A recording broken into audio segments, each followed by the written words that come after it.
Nos formations sont toutes soumises à des évaluations. Les évaluations sont faites bien sûr par les financeurs, ce qui nous permet d'avoir de nouvelles actions ou pas. Elles sont aussi faites par les stagiaires sous forme d'enquêtes de satisfaction.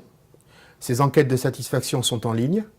Elles permettent aux stagiaires de s'exprimer anonymement sur l'ensemble des items qu'on a repérés, sur l'organisation, sur les locaux, sur la pédagogie, sur l'enseignement, sur les outils et sur leur niveau de satisfaction globale de la formation, s'ils ont envie de revenir ou pas, s'ils ont envie de poursuivre ou pas.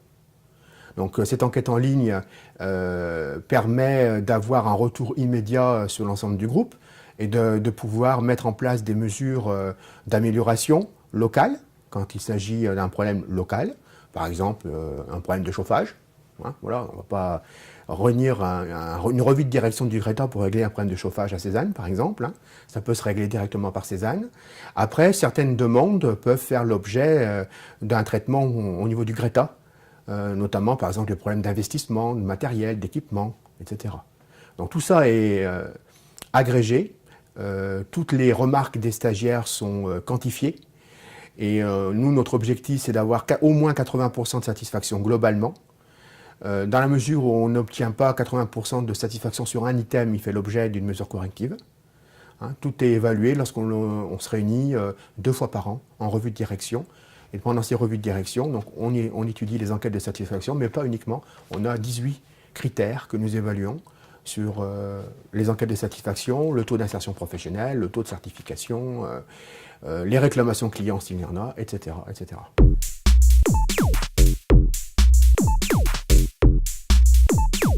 Globalement, le taux de satisfaction est au-delà de 90%.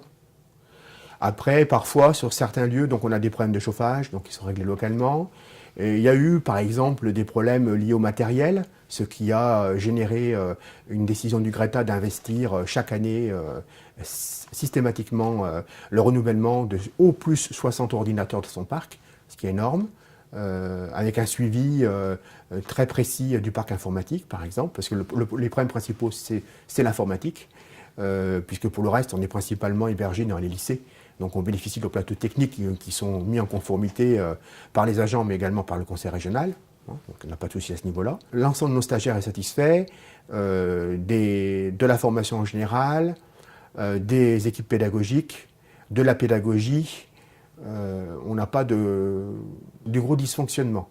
Mais parce que ce n'est pas nouveau. Il n'y a pas un an qu'on a mis en place l'enquête. L'enquête, elle existe depuis l'origine du GRETA.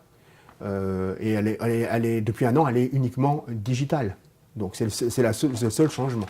Aujourd'hui, on n'est plus pointu sur Eduform sur l'amélioration continue. Certes, on a des enquêtes de satisfaction, on a des taux d'insertion, on a des taux de certification, on a le suivi des réclamations clients.